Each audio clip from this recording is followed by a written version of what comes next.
RAID की Hemant RED। Soren और उनके निजी करीबियों के जो सेल कंपनी के मामले की मेंटेनेबिलिटी पर आज सुनवाई हुई थी। आइए जानते हैं अधिवक्ता राजीव कुमार जी से कि क्या हुआ आज को, और क्या आज हुआ। आज जो है माननीय न्यायालय ने अपने आदेश में ये आदेश आ गया कि ये मेंटेनेबल है और पिटिशन जो है सुनवाई योग्य है। अब इसका मेरिट पे सुनवाई होगी और 10 तारीख को डेट फिक्स किया गया है।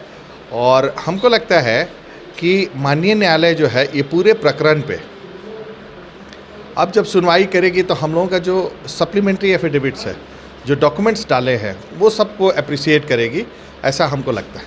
सर, राज्य सरकार को क्या आपत्ति थी? राज्य सरकार को आपत्ति यही है कि ये पिटिशन फाइल नहीं होना चाहिए, ये सुनवाई योग्य नहीं है, जो पिटिशनर है वो सही नहीं है, जो डॉक्यूमेंट्स डाले गए हैं वो सही नहीं है। पूर्व में एक पिटिशन डाला गया था दीवान इंद्रनील सिन्हा के द्वारा, तो वो याचिका जो है वो दूसरा, उनका कहना था कि दूसरी याचिका कैसे दायर कर सकते हैं। हम लोगों ने क्लैरिफाई कर दिया कि वो दूसरी याचिका नहीं है, वो पहली याचिका बिल्कुल अलग थी, अलग लोग फाइल किए थे।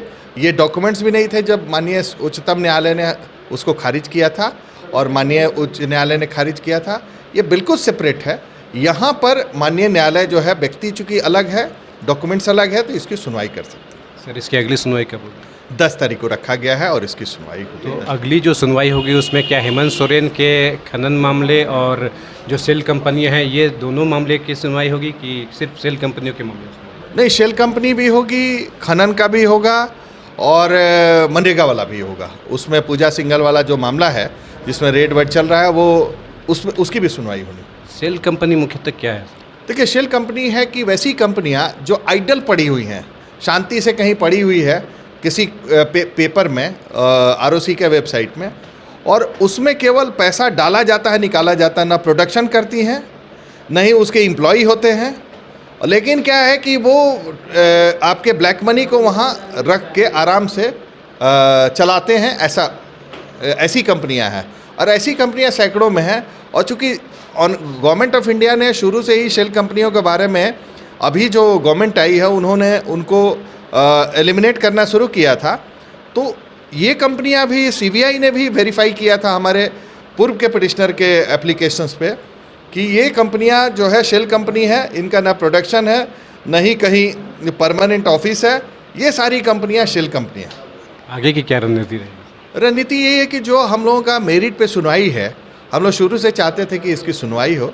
अब माननीय न्यायालय के आदेश के बाद इसकी सुनवाई हो पाएगी, ऐसा हम लोगों के लिए मार्ग जो है खुल गया है, प्रशस्त हो गया है। अब हमको पूरा विश्वास है कि ये याचिका, जो हमारा जो प्रेयर था, हमारी जो प्रार्थना थी माननीय न्यायालय के समक्ष, वो पूर्ण हो गई है और पूर्ण होगी और CBI जांच होगी।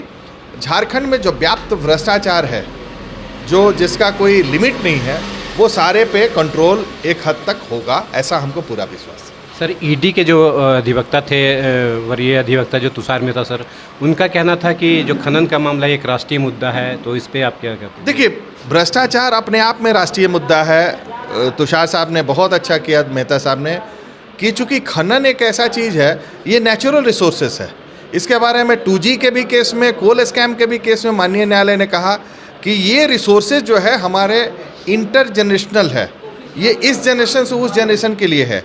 यदि आज ही सब लोग खोद के बेच देगा, पहाड़ के पहाड़ साफ हो जा रहे हैं पाकुड़ और साहेबगंज में, तो ऐसा लगता है कि आज से 2 जनरेशन बाद पहाड़ ही नहीं बचेंगे।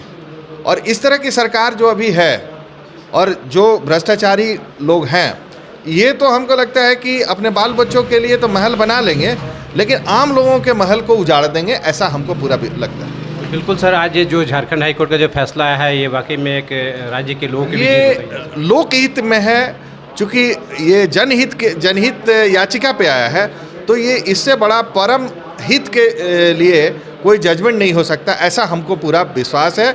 और ये जजमेंट जो है एक तरह से कहिए कि रास्ता खोलेगा, वो एक तरह से वो भ्रष्टाचारियों के लिए एक डिटरेंट क्रिएट करेगा। जब ये मामला ऑनरेबल हाई कोर्ट के आदेश के बाद से ये CBI को जाएगा, CBI उसको देखेगी, जांच करेगी और भ्रष्टाचारी लोग पकड़े जाएंगे, तो आम लोगों का एक बहुत बड़ा कल्याण होगा। ये लोक कल्याण का ये विषय था और माननीय न्यायालय ने हमारे याचिका को अप्रिशिएट किया, ऐसा हमको बहुत खुशी है आज हम बहुत ऑब्लाइज्ड हैं और पूरा मैंने हम कहे कि माननीय न्यायालय के प्रति बहुत आभारी हैं इस मामले में। आपका बहुत बहुत धन्यवाद सर। तो आपने सुना हमारे अधिवक्ता राजीव कुमार को कि इनका कहना है कि आज जो फैसला आया है वो वाकई में झारखंड के हित के लिए है। कैमरा पर्सन के साथ रोजेश, न्यूज़ 22 रांची।